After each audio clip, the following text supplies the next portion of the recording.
Assalamualaikum warahmatullahi wabarakatuh.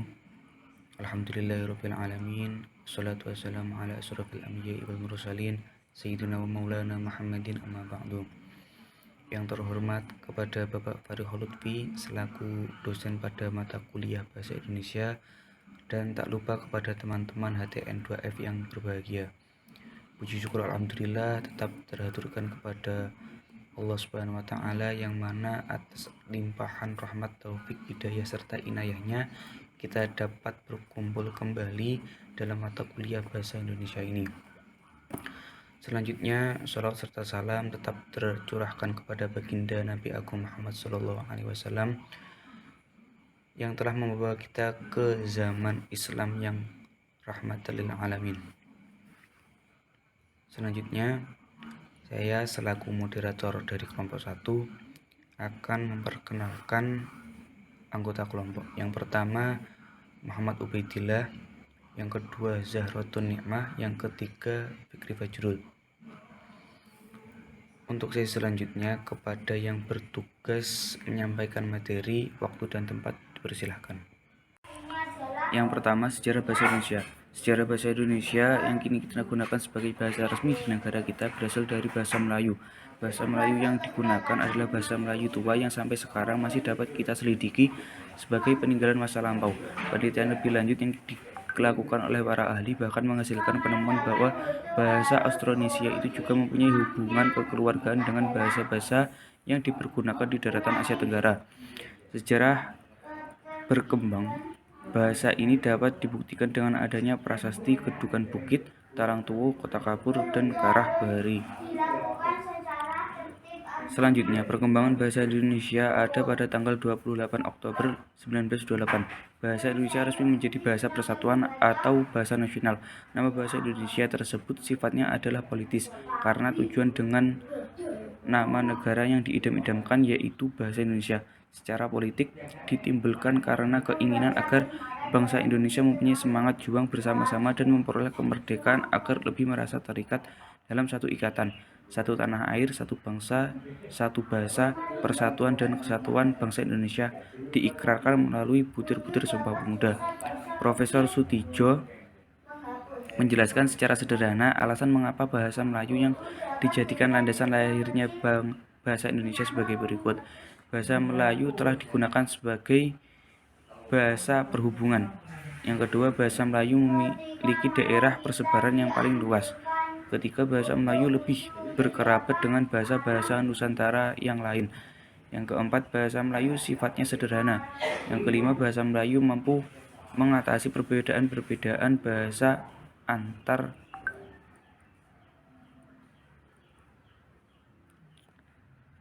daerah. Masalah bahasa resmi muncul lagi pada Kongres Bahasa Indonesia pertama di Solo pada tahun 1938. Pada kongres itu ada dua hal hasil keputusan penting, yaitu bahasa Indonesia menjadi bahasa resmi dan dua bahasa pengantar dalam badan-badan perwakilan dan perundang-undangan. Waktu Jepang menyerah, tampak bahwa bahasa Indonesia sebagai bahasa persatuan makin kuat. Kedudukannya berkaitan dengan hal di atas. Semua peristiwa tersebut menyadarkan kita tentang arti bahasa nasional. Bahasa nasional identik dengan bahasa nasional yang didasari nasionalisme, tekad, dan semangat kebangsaan. Bahasa nasional dapat terjadi meskipun eksistensi negara secara formal belum terwujud. Sejarah bahasa Indonesia berjalan terus sering dengan sejarah bahasa bangsa pemiliknya. Assalamualaikum warahmatullahi wabarakatuh. Saya Muhammad Fikri Fajrul Falah. Periodisasi perkembangan bahasa Indonesia sebelum kemerdekaan. Pada saat sebelum kemerdekaan, bahasa Melayu digunakan oleh masyarakat sebagai alat perhubungan atau lingua franca di seluruh Nusantara, bahkan di seluruh wilayah Asia Tenggara. Bangsa-bangsa asing yang datang ke Indonesia pun menggunakan bahasa Melayu untuk berkomunikasi dengan masyarakat Nusantara. Peristiwa-peristiwa penting yang berhubungan dengan perkembangan bahasa Melayu di Indonesia sebelum kemerdekaan antara lain: 1. Tahun 1901 disusun ejaan resmi bahasa Melayu oleh Van Ophuijsen yang dibantu oleh Nawawi Sultan Makmur dan Muhammad Thaib Sultan Ibrahim. Ejaan ini dimuat dalam kitab Logat Melayu. 2. Tahun 1908, pemerintah kolonial mendirikan sebuah badan penerbit buku-buku bacaan yang diberi nama Komisi voor de Volkslectuur, Taman Bacaan Rakyat atau Taman Bacaan Rakyat.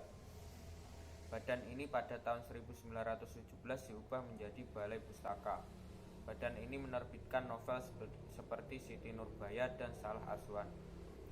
Buku penuntun bercocok tanam, menuntun memelihara kesehatan. Badan ini sangat membantu penyebaran bahasa Melayu di kalangan masyarakat luas. 3. Tanggal 16 Juni 1927, Yahya Datuk Kadjo menggunakan bahasa Indonesia dalam pidatonya.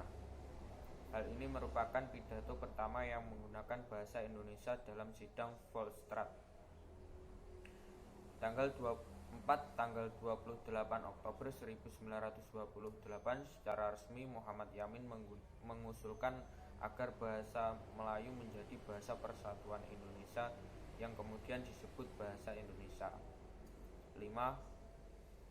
Tahun 1933, berdiri sebuah angkatan sastrawan muda yang menanamkan dirinya sebagai pujangga baru yang dipimpin oleh Sultan Takdir Ali Syahbana.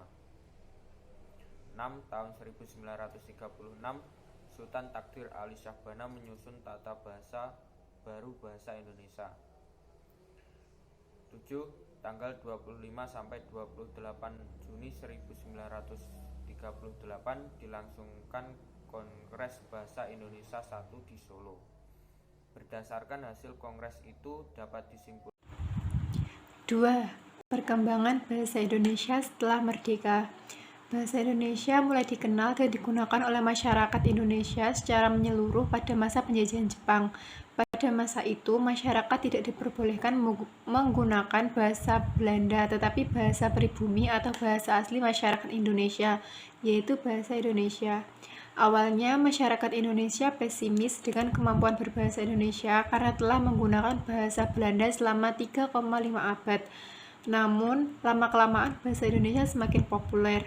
Hal itu juga karena adanya dorongan bangsa Jepang terhadap bangsa Indonesia agar menggunakan bahasanya sendiri. Proklamasi Kemerdekaan Republik Indonesia 17 Agustus 1945 telah mengangkat kedudukan dan fungsi bahasa Indonesia secara konstitusional sebagai bahasa negara. Bahasa Indonesia dinyatakan kedudukannya sebagai bahasa negara pada 18 Agustus 1945 karena pada saat itu Undang-Undang Dasar 1945 disahkan sebagai Undang-Undang Dasar Negara Republik Indonesia. Dalam UUD 1945 disebutkan bahwa bahasa negara adalah bahasa Indonesia. Jadi, bahasa Indonesia bertambah kedudukan sebagai bahasa negara selain sebagai bahasa nasional. Keputusan Menteri Pengajaran, Pendidikan, dan Kebudayaan pada 19 Maret 1947 bahwa pemerintah Republik Indonesia menentukan ejaan yang baru bahasa Indonesia, yaitu ejaan Republik. Ejaan ini hampir sama dengan ejaan sebelumnya, yaitu ejaan Van Ouwitsen. Perbedaannya hanya terletak pada pemakaian huruf I diftong atau bukan ditulis sama, yaitu I, glotal ditulis K, dan E ditulis E, OE ditulis U, dan kata serapan baru mengikuti tulisan asalnya. Pada 17 Agustus 1972 oleh pemerintah Indonesia dan Malaysia menetapkan ejaan bersama yang dinamakan ejaan bahasa Indonesia yang disempurnakan atau disebut ejaan Indonesia Malaysia. Yang membedakan dengan ejaan sebelumnya adalah huruf D, J menjadi J, J menjadi Y, NJ menjadi NY, SJ menjadi SY, TJ menjadi C, CH menjadi KH, penambahan huruf V yang ada kemiripan dengan F, dan huruf H dan X dalam ilmu eksakta tetap dipakai selain huruf X dapat ditulis KS. Meskipun ejaan bahasa Indonesia yang disempurnakan telah ditetapkan hingga saat ini, masih banyak penyempurnaan sampai pada edisi. Selanjutnya, untuk menutup presentasi pada hari ini, kesimpulan yang dapat kita ambil, bahasa Indonesia adalah bahasa resmi Republik Indonesia sebagaimana disebutkan dalam Undang-Undang Dasar Negara Republik Indonesia tahun 1945, Pasal 36. Bahasa negara adalah bahasa Indonesia.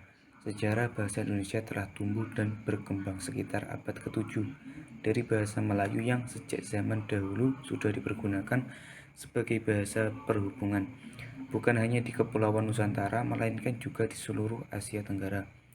Awal penciptaan bahasa Indonesia sebagai jati diri bangsa bermula dari Sumpah Pemuda pada tanggal 28 Oktober 1928. Diumumkanlah penggunaan bahasa Indonesia sebagai bahasa untuk negara Indonesia.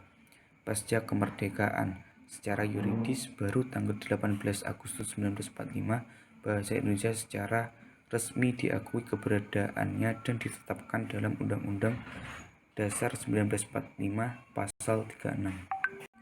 Sekian presentasi dari kelompok kami, kurang lebihnya kami mohon maaf. Wassalamualaikum warahmatullahi wabarakatuh.